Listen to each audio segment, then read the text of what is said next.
Bonjour, ici Patrick Pierrat, éditeur d'InfoBref.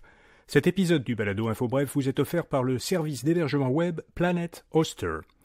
Voici l'essentiel des nouvelles ce mercredi 27 mars. Au moins 6 personnes sont mortes dans l'effondrement d'un pont à Baltimore.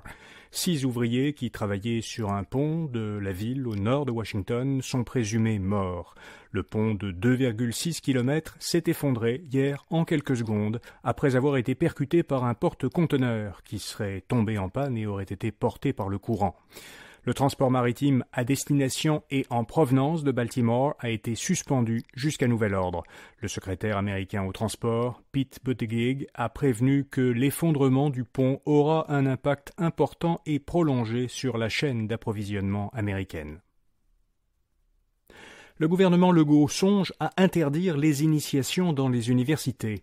Des étudiants en biologie de l'université de Sherbrooke ont raconté à Radio-Canada l'initiation qu'ils ont qualifiée de dégradante et humiliante qu'on leur a fait subir en août dernier lorsqu'ils ont intégré l'université. La ministre de l'Enseignement supérieur, Pascale Derry, a condamné ces comportements qu'elle juge inadmissibles. Elle s'est demandé s'il était temps de bannir les initiations universitaires. Dans l'immédiat, Derry dit qu'elle va discuter avec toutes les universités pour s'assurer que le cadre dans lequel ces activités doivent avoir lieu est bien respecté. Québec veut mieux soutenir les personnes qui souffrent d'Alzheimer. Le gouvernement souhaite élaborer une politique et un plan d'action pour offrir des soins et des services qui répondent davantage aux besoins de ceux qui vivent avec la maladie d'Alzheimer.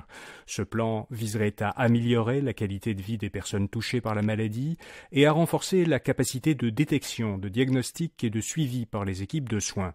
Selon le gouvernement, en 2030, environ 200 000 Québécois vivront avec la maladie d'Alzheimer ou un autre trouble neurocognitif majeur. L'application Arifcan aurait coûté moins cher que des formulaires papier. C'est ce qu'a dit en comité parlementaire Jonathan Moore, un vice-président de l'Agence des services frontaliers du Canada. Il soutient que l'application, qui a coûté au total près de 60 millions de dollars, a fourni un bon rapport qualité-prix. Jonathan Moore a indiqué qu'environ 60 millions d'usagers ont utilisé Arifcan lorsque l'application était obligatoire pendant la pandémie. Son coût reviendrait donc à 1 $ par formulaire rempli.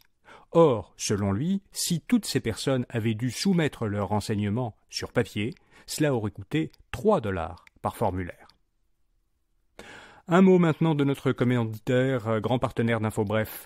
En optant pour une adresse de courriel personnalisée à votre nom de domaine, vous donnez confiance à vos destinataires et vous vous distinguez ainsi des services de courriel gratuits.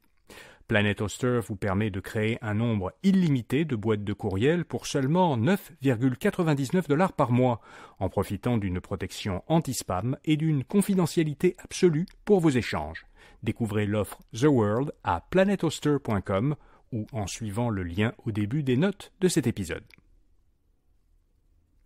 Les États-Unis, le Royaume-Uni et la Nouvelle-Zélande accusent la Chine de cyberattaques.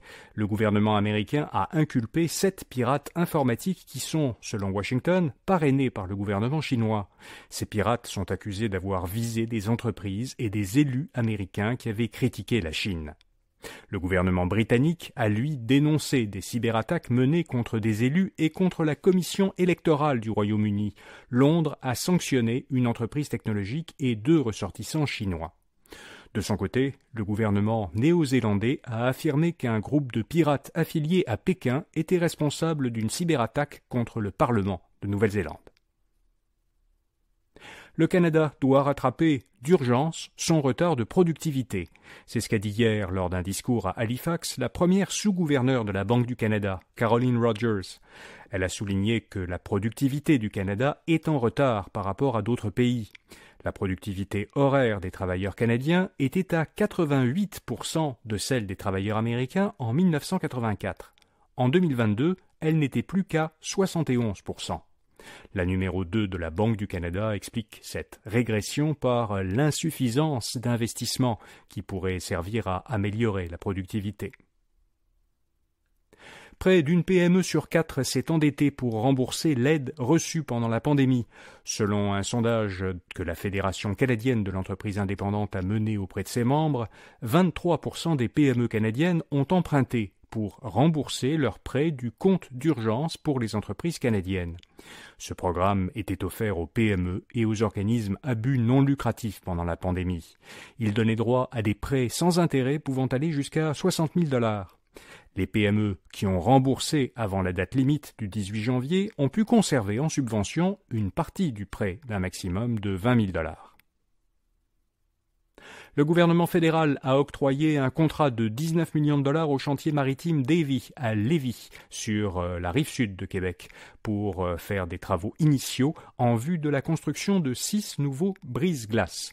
C'est le premier contrat octroyé à Davy depuis que le chantier a été intégré l'an dernier comme partenaire stratégique à la Stratégie nationale de construction navale.